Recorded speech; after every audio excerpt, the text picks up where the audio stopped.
the sirens wailed in the distance. On a quiet summer evening in a small southern town, 16-year-old Claire was walking home from her friend's house, humming softly to herself. She wore a simple white sundress, nothing fancy, and carried a backpack filled with schoolbooks. Then, suddenly, the screech of tires broke the silence. A police cruiser pulled up beside her. Officer Hank Miller, a broad-shouldered cop with a reputation for abusing his badge, stepped out. "Where you going this late, sweetheart?" he asked, his voice thick with mockery. "I'm just going home," Claire said nervously, clutching the strap of her bag. But Hank wasn't interested in her answer. He circled her like a predator, his flashlight beam dancing up and down her body. And then, without warning, he yanked at the hem of her dress, lifting it high enough to make her yelp in shock and humiliation. "Making sure you're not hiding anything illegal," he sneered. Claire's heart raced. She wanted to run, scream, but fear froze her in place. Just then, a car screeched to a stop a few yards away. "Hey!" a voice shouted. A tall black woman in scrubs jumped out of the car. Her name was Denise Carter, a nurse at the local hospital, and someone who had seen too many victims of abuse come through her ER doors. "What the hell are you doing?" she demanded, striding toward them. Hank stiffened, recognizing her.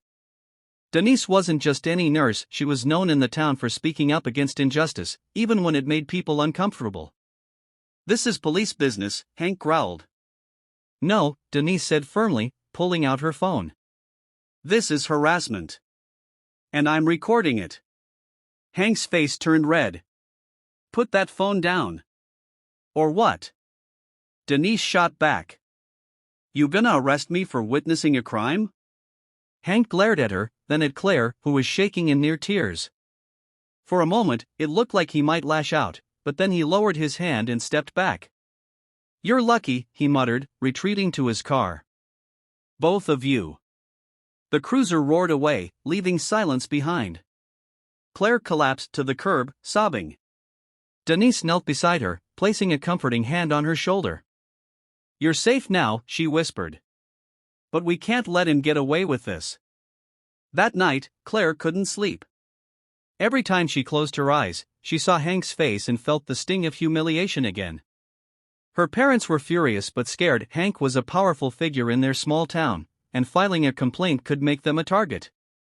"We should just let this go," her father said quietly. "We don't want trouble." But Claire shook her head. "If we stay silent, he'll do this to someone else. Maybe someone younger. I can't let that happen." The next morning, Denise showed up at their doorstep. "I'm filing a report with Internal Affairs," she said. "But it's not enough. We need witnesses. We need noise. The department protects its own, we have to make sure this case can't be buried." Claire looked at Denise with wide eyes. "People will hate us for this." "They'll hate you either way," Denise said gently. "But justice isn't about being liked. It's about being brave." Together, they began gathering evidence. Denise posted the video she had recorded online, and it went viral. People from across the country started sharing it, outraged by Hank's behavior. But in town, things got tense. Claire was bullied at school, called a liar, told she was ruining a good cop's career. Denise started receiving threats. Someone even slashed her tires one night. "You can still walk away," Denise told Claire one evening as they sat together in her kitchen. "No," Claire said, her voice steady. "You taught me that silence is how injustice wins. We have to keep going." Finally, after weeks of pressure, the case was taken to court. But Hank had powerful friends, and the prosecutor was reluctant to push too hard. On the first day of trial, Claire had to testify. She stood in front of the courtroom, her voice trembling but clear, as she described what had happened. Hank's lawyer tried to paint her as exaggerating, even flirty, suggesting she had misunderstood the officer's actions. Claire's eyes filled with tears, but Denise was there, sitting in the front row, giving her a look that said, "You are not alone." But the turning point was yet to come. And what Denise did next would shake the entire courtroom and the town to its core. The courtroom was packed on the second day of the trial. Reporters, townspeople, activists, and even other police officers filled the benches. The air was tense, heavy with unspoken judgment. Denise Carter sat calmly in the witness box, her back straight, her hands folded in her lap. But inside, her heart was pounding. She had faced angry patients, screaming families, and life-or-death situations in the ER, but this felt different.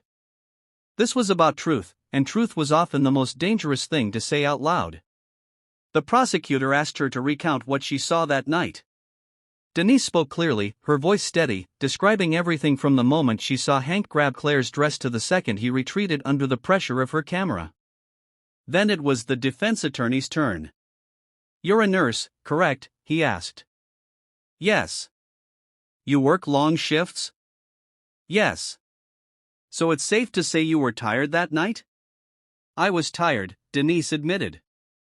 "And isn't it possible that, in your exhaustion, you misinterpreted what Officer Miller was doing? That perhaps he was conducting a lawful search?" Denise leaned forward, her gaze sharp. "No," she said firmly. "What I saw was not a lawful search. I know what assault looks like.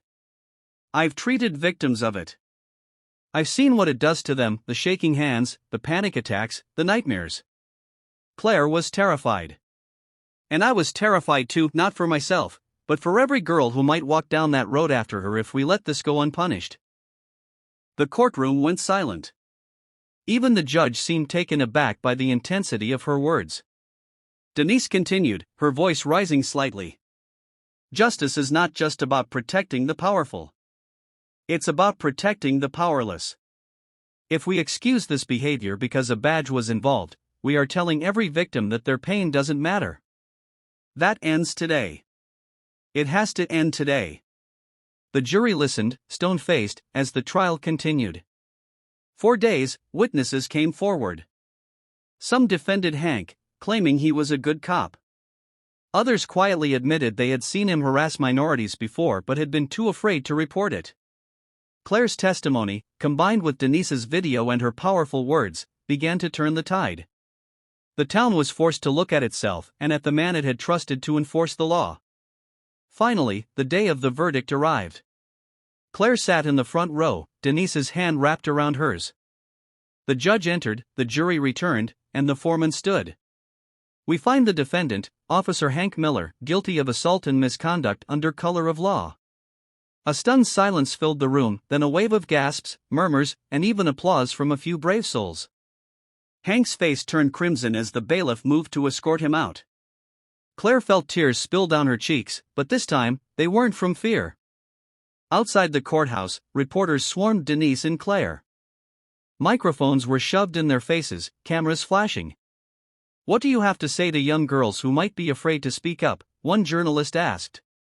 Claire hesitated, then said softly but firmly, "I was afraid too. But silence protects no one.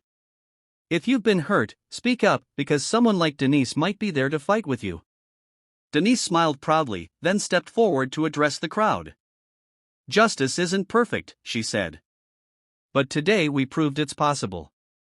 It doesn't matter if you're black, white, rich, or poor, wrong is wrong. And when we stand together, even the most powerful can be held accountable." Months later, life slowly returned to normal.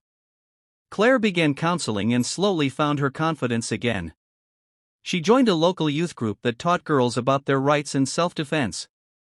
Denise continued working at the hospital, but she also started a nonprofit dedicated to helping victims of police misconduct and harassment. She named it Justice Forward, and Claire became one of its first volunteers. 1 year after the trial, the two stood together at a community event where Denise was being honored. Claire took the stage and spoke to a crowd of hundreds. "This woman saved me not just from that night, but from living in fear. She showed me that justice is not just about punishment. It's about healing, about standing up even when your knees shake. Because when we fight back, we make the world safer for the next girl who walks alone at night." The audience rose to their feet in a standing ovation. Denise wiped away a tear as she hugged Claire tightly. That night, as they drove home, Claire asked, "Do you think people will ever stop doing things like that?" Denise sighed softly. "Maybe not entirely. But every time someone stands up and says, "This is wrong," the world becomes just a little bit better. Claire smiled. Then I guess we just have to keep standing up. Denise squeezed her hand. Yes, sweetheart. We do. And as the car rolled into the night, it felt like more than just a victory for them. It felt like a promise to every girl, every victim, every silenced voice, that justice was worth fighting for.